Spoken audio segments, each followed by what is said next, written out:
On a cold, silent winter night, a man knelt in prayer, unaware that the souls he prayed for were about to make themselves known. This was the life of Padre Pio, a man whose deep devotion and spiritual gifts drew thousands to him, yet even he could not foresee the extraordinary encounters he would have with the souls of the departed. As the wind scraped against the stones of the monastery, Padre Pio sat in the chapel, his gaze fixed on the faint light of a single candle. For hours, he prayed for the souls in purgatory, especially for those who had no one left to pray for them, those forgotten by the world. The flickering light seemed to dance in the dimness of the chapel, casting strange shadows that moved across the walls. But it was not merely the candle's glow that caught his attention. In the silence of the night, a shift occurred. The air grew still, as though the very room itself was holding its breath. Padre Pio slowly opened his eyes and stared at the shadows, but something more than the light was at play. A small figure began to form near the doorway. At first, he thought it was a trick of his tired mind. But as the figure came closer, he realized it was no illusion. It was a child, no older than 7 or 8, pale, thin, almost transparent, like mist rising from a graveyard at dawn. She moved quietly, as though afraid of being seen, and Padre Pio's heart tightened. His first instinct was not fear but sorrow. The presence before him was not one of malice, but one of deep, aching sorrow. "Father," the little voice whispered, barely louder than a breath. Padre Pio froze. The sound was that of a child who had cried for too long. "Please don't be afraid of me," the girl continued, her eyes wide and frightened, but not with evil intent. Padre Pio's mind raced, but he could not speak. The sensation was like a cold wind passing through his deepest memories, tragic yet innocent. How did she know him? "Because I've been waiting for you," the girl replied softly. As the name of the child lingered in the air, Lucia, a strange stillness filled the room. Padre Pio felt no fear, only an overwhelming sense of longing and compassion. This child, though lost, had found him. Throughout his life, Padre Pio had experienced many mystical encounters, but none quite like this. He had long been known for his deep spiritual connection, his ability to see and hear things that others could not. He was gifted with the ability to communicate with souls, particularly those in purgatory. Souls often visited him in their search for prayers and guidance, but Padre Pio never expected to face such an experience himself. He had always been a humble servant, and yet, in this moment, he was being asked to understand a truth that had eluded him for so long. He had spent years praying for others, interceding on their behalf, but now the truth was clear. Salvation was not just for the living, but for the dead as well. Lucia's presence was a reminder that the world beyond this life was just as real as the one he inhabited. The souls who passed through this realm, some forgotten, others neglected, were all waiting for their chance at peace. But it was also a reminder of the fragility of life, of how quickly time could slip away. The truth Padre Pio faced was not an easy one. There were souls, many of them, who could not be saved. There were those whose actions had been so grave that no prayer, no amount of intercession could bring them peace. Padre Pio had never fully grasped the weight of this truth until now. It was a lesson he learned through the heartbreaking encounter with Lucia, a girl who had been waiting for him for what felt like eternity. Her sorrow, though innocent, was profound. She had no one left to pray for her, no one except Padre Pio. As Lucia faded into the shadows, Padre Pio was left to ponder the magnitude of his calling. He had always known that his life was about more than his own salvation, but in that moment, he understood the true depth of his mission. It was not enough to pray for those who were still alive, for the living were often too caught up in the affairs of the world to consider the needs of the dead. Padre Pio's life, filled with suffering, was in many ways a preparation for this moment, when the lines between life and death blurred, and he was asked to help souls in their final journey. But even as he grasped this responsibility, there was a part of him that could not escape the feeling that it might be too late for many of the souls who had already passed. He had spent his life in service, yet here was a harsh truth sometimes. It was not enough. The soul of Lucia remained in his heart, a reminder of the things that truly matter in life. The souls he prayed for were not just abstract figures, they were real, tangible beings who had walked the earth just as he had. Their experiences, their suffering, and their redemption were no different from his own. He understood now that his mission was not only to help others in this life, but also to prepare them for the life that followed. Prayer and repentance were essential, not just for the living, but for the dead as well. As Lucia's voice echoed in his mind, he knew that it was not too late for some. For those who sought peace, redemption was still possible, but the time to act was now. Padre Pio's realization came at a pivotal moment in his life. It was a moment of grace, but also a moment of sorrow. He had lived a life devoted to God, yet there were truths he had not fully understood until now. The encounter with Lucia taught him that salvation is a lifelong journey, one that extends beyond the boundaries of this life. But it was also a moment of hope, for even in death, there was the possibility of redemption. Padre Pio's legacy would not only be remembered for his healing and his spiritual gifts, but for his role in helping souls find peace, no matter how long it took. As he looked back on his life, Padre Pio realized that the souls he had helped were not just those who came to him in prayer. They were the souls of those who had passed, waiting for their chance at salvation. Padre Pio's mission was not complete, and he would continue to serve as an instrument of God's grace, offering prayers for those who had been forgotten and helping others understand the importance of prayer for the departed. His legacy, as the one who bridged the gap between the living and the dead, would endure long after his passing, inspiring future generations to remember the souls in purgatory and to never forget that redemption is possible, even in the darkest of times. Through his life, Padre Pio reminded us all that our prayers, both for the living and the dead, hold power. We may never fully understand the mysteries of the afterlife, but through prayer, we can help those who have gone before us find the peace they seek. In the end, it is not just our actions in this life that matter, but the way we connect with the eternal. Padre Pio's legacy teaches us that it is never too late to pray, never too late to seek redemption, and never too late to realize the truth about our lives and the lives of those who have gone before us. Through him, we are reminded that salvation is always within reach, no matter the time or place. Padre Pio's heart was heavy, burdened by the knowledge of what he had seen and experienced. His life of prayer had always been his refuge, a way to shield himself from the harsh realities of the world. Yet, as the years passed and his mystical encounters grew, he could no longer ignore the truths that were slowly being unveiled before him. His own personal suffering, the stigmata he bore, had always been a reminder of Christ's sacrifice, a suffering he willingly accepted. But now, through the souls that came to him, Padre Pio understood that suffering was not just an individual burden, it was a shared experience. Each soul that visited him in the chapel brought with it a story, a cry for help, a plea for redemption. And Padre Pio, though he had always believed in the power of prayer, began to understand just how crucial it was for those who had passed, especially the forgotten ones, the souls who had no one left to pray for them. One night, after a particularly intense evening of prayer, Padre Pio found himself alone in the chapel, the flickering candle casting long shadows across the cold stone floor.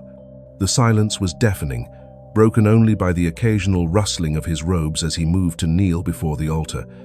It was during this time that he felt the familiar presence of another soul.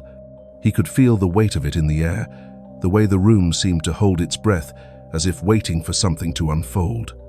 Slowly, a figure began to take shape before him. This time, it was not the small, fragile child that had come to him in the past. Instead, it was an older woman, her face worn and tired, but her eyes filled with a longing that struck at Padre Pio's heart. "Who are you?" Padre Pio asked gently, his voice barely above a whisper. The woman's gaze met his, and for a moment, Padre Pio saw nothing but an overwhelming sorrow in her eyes. She stepped closer, her form flickering in and out of clarity like a mirage, and with a trembling voice, she spoke, "I am one who has been forgotten. Forgotten by those who once knew me, forgotten by the world, and now forgotten by God." The words hit Padre Pio like a cold gust of wind. He had prayed for souls like this before, but hearing it spoken aloud made the weight of it unbearable. How many souls had gone unnoticed, left to wander in the afterlife, yearning for redemption? How many of them had no one to remember them? How many of them had lived lives filled with regret, pain, and loss, only to face the final judgment alone? Padre Pio reached out a hand, his voice filled with compassion. "You are not forgotten. You are seen. I will pray for you." The woman's form seemed to shimmer, and for a brief moment, Padre Pio could see glimpses of her past. He saw flashes of her life, her youth, her joys, her regrets, and her eventual death. He saw how she had lived in sin, unaware of the consequences of her actions until it was too late. Her soul was trapped, unable to move forward, bound by the choices she had made in life. But even as Padre Pio felt the weight of her past, he also saw something else, a glimmer of hope. There was still a chance for her, a chance for redemption, if only she could find peace. "Father, please," the woman begged. "Can you help me?" Padre Pio closed his eyes, offering a silent prayer for the woman. He asked God to show mercy on her, to forgive the sins of her past, and grant her peace. As he prayed, he felt a shift in the air, as though the woman's soul had been lightened, if only for a moment. When he opened his eyes again, the woman was gone. But in her place, there was a sense of calm, a sense that, for the first time in years, she had found a measure of peace. Padre Pio stood there for a long time, his thoughts heavy. He realized then that his mission was not just to help the souls that came to him, it was to remind the living of their responsibility to pray for the dead. For all the souls that were forgotten, for all the souls that had no one left to pray for them, it was up to those still living to intercede on their behalf. Prayer, Padre Pio knew, was the key to unlocking the doors of redemption for those who had passed on. As the days passed, more souls came to Padre Pio, each one with their own story, their own struggle, and their own longing for peace. Some were souls who had lived righteous lives but had not yet found their way to eternal rest. Others were souls whose lives had been filled with darkness but who still sought the light of redemption. And then there were those like the woman he had seen, the ones who had been abandoned, left to wander without hope. Each encounter was a reminder to Padre Pio of the power of prayer and the importance of humility. He was not a savior, but an instrument of God's will. Through his intercession, he could help guide these souls toward peace, but the ultimate decision rested in the hands of God. In his private moments of reflection, Padre Pio often wondered about the fate of those souls. Would they find peace? Would their sins be forgiven? He did not have all the answers, but he knew one thing for certain. His role was not to judge, but to pray. And so he continued to pray. For the forgotten souls, for those who had no one else to pray for them, for those who had died in sin, but still sought redemption, and for the living, who had a responsibility to remember the dead and pray for their souls. Padre Pio's encounters with the souls that visited him were not just about helping them find peace. They were about teaching the living the importance of prayer, repentance, and redemption. In a world that often overlooked the needs of others, especially those who had passed away, Padre Pio's life was a reminder that we are all interconnected. The living must pray for the dead, just as the dead once prayed for the living. Through this mutual exchange, Padre Pio believed that the cycle of redemption could continue, offering hope to both the living and the departed. As Padre Pio's life came to a close, he continued to offer his prayers for the souls in purgatory, never ceasing in his mission to intercede for those who needed it most. His legacy lives on, not just through the miracles and healings attributed to his intercession, but through the message he left behind, that the power of prayer is not limited to the living. We must always remember the souls of the departed, for their journey does not end with death, and through our prayers, we can help guide them toward the peace they so desperately seek. As Padre Pio's life drew to its final chapters, he often found himself in moments of deep contemplation, reflecting on the countless souls he had encountered during his years of service. The weight of these encounters was something that could not be easily described. Each soul he met left an indelible mark on his heart, a reminder of the fragile nature of human existence and the eternal truth that transcended death. He had always known, in the depths of his soul, that his mission was not just to heal the body, but to care for the soul, both the living and the dead. Though his physical body grew weaker with age, Padre Pio's spiritual strength remained unwavering. His prayers became even more fervent, as if he had understood that his time on earth was running out, and the souls who needed his intercession were countless. In his final years, Padre Pio's legacy expanded far beyond the boundaries of the monastery. People from every corner of the world came to him, seeking his prayers, guidance, and blessings. But for Padre Pio, the true work was not in the miracles he performed, but in the moments of quiet communion with the souls of the departed. There were days when Padre Pio would kneel alone in his chapel, the weight of the world on his shoulders. The monastery, once filled with the bustling of the faithful, would fall silent, leaving him alone with the whispers of the souls he had come to know so well. He could still hear the voices of Lucia and others who had visited him, their pleas for redemption echoing in his heart. It was then, in the stillness, that he truly understood the power of prayer, not just as a means of personal salvation, but as a way to help others bridge the gap between life and death, between sin and redemption. Padre Pio's commitment to the souls in purgatory never wavered, even as his own health began to fail. He often spoke of the importance of intercessory prayer for the dead, reminding those around him that their prayers could help guide the souls toward eternal peace. "Pray for the dead," he would say, "for they too are in need of mercy and forgiveness. Our prayers are their hope, and their salvation is tied to our devotion."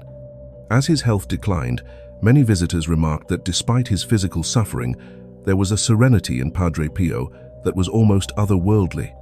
It was as if he had reached a state of deep spiritual clarity, understanding that the souls he had prayed for had been entrusted to God's mercy, and that his role was to continue interceding on their behalf. In his final days, Padre Pio was often visited by those who had known him throughout his life. They came not just for healing or guidance, but to offer their prayers for him, acknowledging the tremendous work he had done for the souls in purgatory. They knew that Padre Pio had given everything to his mission, even when it meant sacrificing his own comfort, his own peace. When Padre Pio passed away in 1968, it was not just the Capuchin order that mourned his loss, but the entire world. The faithful, from all walks of life, knew that they had lost a man whose life was devoted to one simple yet profound truth: that the souls of the departed were not forgotten, and though Padre Pio was no longer physically present, his legacy lived on. He had taught the world that prayer transcended the boundaries of time and space, that the living and the dead were connected in ways that went beyond human understanding. His prayers, his intercession, and his life of devotion were all part of a divine plan that continued to unfold long after his passing. In the years following his death, many miracles were attributed to his intercession. The faithful reported healing, answered prayers, and spiritual breakthroughs, all believed to be the result of Padre Pio's continued intercession from the afterlife. His canonization as a saint in 2002 was a testament to the enduring power of his life and ministry. But beyond the miracles and the accolades, it was his deep understanding of the spiritual realm, his ability to communicate with souls, and his unwavering commitment to prayer that defined his legacy. Padre Pio's life and death serve as a reminder that our journey is not just about the here and now, but about the eternal. The souls of the departed, those who have passed before us, are just as much a part of our lives as the living. And through prayer, we are called to help them find peace, to offer them the mercy that they may not have received during their time on earth. Padre Pio's message is clear. It is never too late to pray, never too late to seek redemption, and never too late to realize the truth about the interconnectedness of all souls.